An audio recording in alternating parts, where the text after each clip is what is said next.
আমরা এখন এমন এক যুগে দাঁড়িয়ে আছি যেখানে মেশিন আমাদের প্রশ্নের উত্তর দিচ্ছে, দ্রুত, নির্ভুল আর অবিশ্বাস্য ভঙ্গিমায়।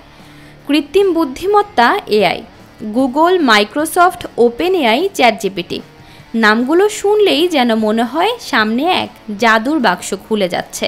এই জাদু কি শুধু আলো দিচ্ছে নাকি ছায়াও বাড়িয়ে দিচ্ছে? চ্যাটজিপিটি এক ধরনের এআই চ্যাটবট, যা আপনার প্রশ্নের উত্তর দেয় ইন্টারনেটে পাওয়া তথ্যের ভিত্তিতে। আপনি চাইলে কবিতা লিখে দেবে, সংবাদ বিশ্লেষণ করবে, ব্যবসায়ের পরিকল্পনা সাজিয়ে দেবে, এমনকি প্রেমপত্রও লিখে দেবে।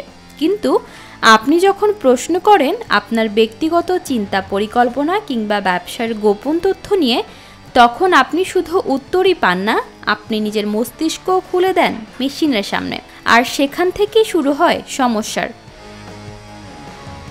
আপনি যা যা চ্যাটজিপিটিতে লেখেন তা শুধু একবার ব্যবহারের জন্য নয়, সেগুলো সংগ্রহ করে, বিশ্লেষণ করে এবং সেই তথ্য দিয়ে আবার নিজেকে প্রশিক্ষিত করে এই এআই। অর্থাৎ আপনি যত বেশি ব্যবহার করবেন এআই তত বেশি বুদ্ধিমান হবে।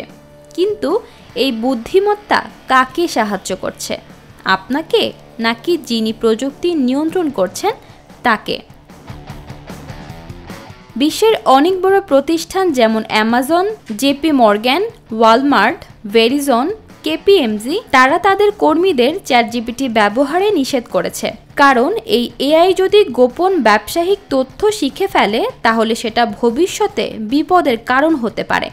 একটি সফটওয়্যারের হাতে যদি কোটি কোটি মানুষের ব্যক্তিগত পরিকল্পনা, ব্যবসায়ের কৌশল, এমনকি আবেগ অনুভূতি জমা হতে থাকে, তাহলে সেই মেশিনের চেয়ে শক্তিশালী আর কে আছে?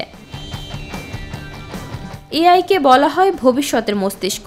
কিন্তু প্রশ্ন হলো, আমরা কি আমাদের নিজেদের মস্তিষ্ককে হারাতে বসেছি? আপনি যখন প্রতিটি চিন্তার দায়িত্ব চ্যাটজিপিটির উপর ছেড়ে দেন, তখন ধীরে ধীরে আপনার নিজের ভাবার ক্ষমতা দুর্বল হয়ে যায়। এই নির্ভরতাই একদিন মানুষকে বুদ্ধিমান অথচ বোকা করে তুলতে পারে। এখন শুধু লেখালেখি বা সার্চ ইঞ্জিন নয়, এআই ঢুকে পড়েছে অস্ত্র প্রতিযোগিতায়, সাইবার হ্যাকিংয়ে, এমনকি কৃত্রিম জীবন বিজ্ঞানে। ভবিষ্যতের যুদ্ধ হবে ড্রোন আর মেশিন চালানো সৈনিকের মধ্যে, যারা সিদ্ধান্ত নেবে কোনো মানবিক অনুভূতি ছাড়াই।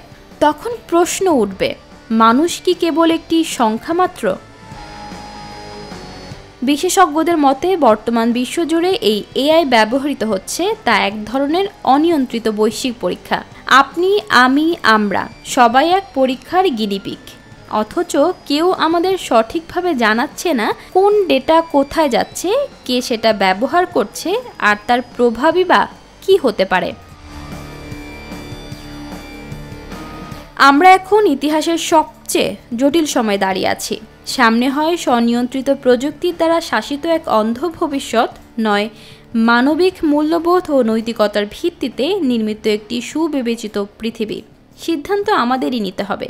আমরা প্রযুক্তিকে নিয়ন্ত্রণ করব নাকি প্রযুক্তি আমাদের নিয়ন্ত্রণ করবে?